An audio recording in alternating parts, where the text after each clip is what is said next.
They say we live in a dog-eat-dog world, but cannibalism is not just limited to dogs. Eating your own kind is pretty widespread in the animal kingdom. The snakes are no exception to that. Cobras, in particular, regularly consume other cobras. But why do they do it? We'll find out today.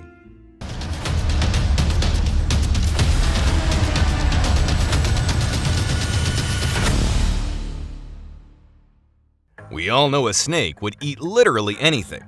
They can famously devour the most giant animals, from cows and pigs to even eating themselves on occasion. Yeah, pretty crazy, but we'll get into that later. Snakes can eat anything because their head and jaws have adapted and evolved that way. They can swallow objects bigger than their heads, as you just saw, but they can also eat each other.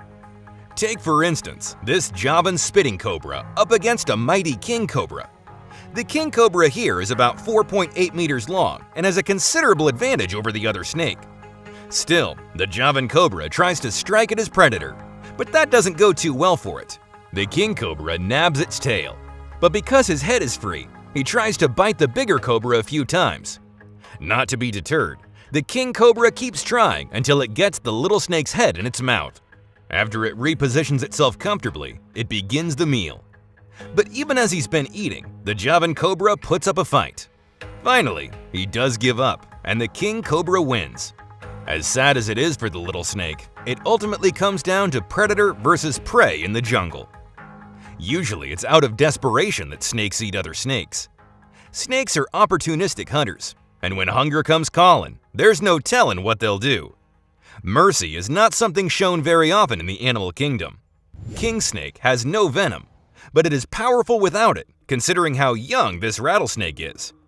Only a few months old and with no experience, this rattlesnake will face a fierce challenge. The king snake waits for the right moment. The prey simply cannot escape. When the rattlesnake moves its head ever so slightly to the left, the king snake strikes like lightning. A struggle ensues, but he wraps himself around his prey pound for pound. King snakes are among the most powerful constrictors in the world and a worthy opponent for one of the world's most dangerous venomous snakes. He squeezes the life out of the young one and begins his meal shortly after. Eating another snake is not an easy process, especially when the prey is longer than the predator. You've seen snakes eat cows and pigs, and while they're certainly bigger than the snake, they're not longer. A snake's body can accommodate for width, but not necessarily length. That's not to say it's entirely impossible for smaller snakes to eat larger ones. King cobras average at 10 to 12 feet in length, while pythons clock in at an impressive 15 to 20 feet.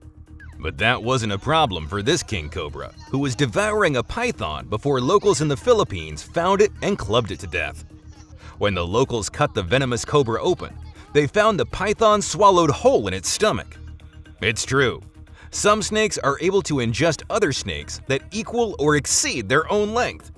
But the prey has to fit into the stomach. There is a limit to the length of their gut, and it definitely can't extend into their tail, which is solid with muscle. And the prey can't be left hanging out of their mouths either. I mean, imagine leaving the tip of a pizza just hanging out of your mouth and walking around like that all day. No, there is a better way, of course.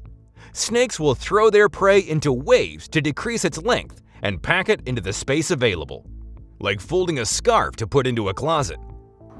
But what happens when a snake eats itself? Yeah, we promised you we'd come back to that. Snakes are cold-blooded, which means they need external sources of heat, like the sun or a lamp if they're kept indoors. But if they get too hot, it confuses and disorients them. They also get a ramped-up metabolism, causing them to have a false sense of hunger and a desire to eat the first thing they see. So, if they see their tails, they might mistake it for prey and attack. Remember how we said there's no mercy shown in the wild? Yeah, that includes snakes that are pregnant. In this video, at first the male cobra seems to be overly persistent in pursuing the female, but the female is carrying the eggs of another male king cobra. When he senses a rival's offspring, his intentions go from mating to straight-up murder. At this time, the female cobra is not entirely immune to the venom of her own kind. He probably knew that because he squeezes his jaw around her and pumps the venom into her bloodstream. She puts up a fight for a while, but it doesn't take long for the poison to take effect. 45 minutes later, the queen is dead. So as you might have guessed, it isn't just about being hungry and wanting food. Snakes can kill other snakes for a variety of different reasons. It's actually quite odd and relatively rare for a male snake to eat a female of his own species out of spite. In fact, studies have shown that a majority of cannibalism events go down with a male eating another male. In this case, it's less about food and more about competing with the alpha in the group. Eating a single competitor can make a snake the most eligible bachelor in town and even ensure his survival in the long run. It's possible that females eat females too, but there isn't enough data to support that. There are just some things you don't do. You don't interrupt a guy in the middle of his meal, for example. That's just plain rude. Somebody spotted this overly complicated mess during a hike in Orlando, Florida. It's a large snake eating another large snake, while two other snakes roam about all over them. What the hell is going on here? The two other snakes seem to be giving the giant snake moral support as he eats the prey snake. But why do they need to be right on top of the predator is baffling. They eventually move away and scurry into the bushes, leaving him to enjoy his meal. But for some reason, this snake starts to spit its prey out.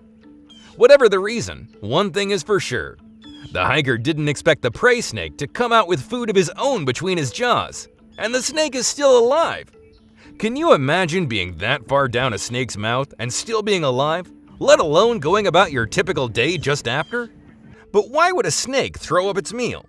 When a snake spits out its meal immediately after ingestion, but before the food makes its way to its stomach, it's called regurgitation. Oh, disgusting. This is actually quite a common response if they're full from a previous meal, or if they're stressed. But what on earth could stress out a snake? Another predator for one. Stress triggers a natural reaction in a snake, which is to relieve itself of the bulk of its meal in case it needs to flee. In the wild, a snake would regurgitate its recently eaten food to direct energy away from digestive function and put it toward escaping a predator. A less common cause of regurgitation is if a snake ingests a meal that is too large for him to handle, which is likely what happened here. It occurs when the snake is almost half out of the snake's mouth, which makes this a partial regurgitation. Seems like this guy bit off more than he could chew. Sometimes, snakes unknowingly also do us, humans, a huge favor. Like this spitting cobra in Mozambique eating a puff adder. Puff adders account for more deaths than any other snake in Africa.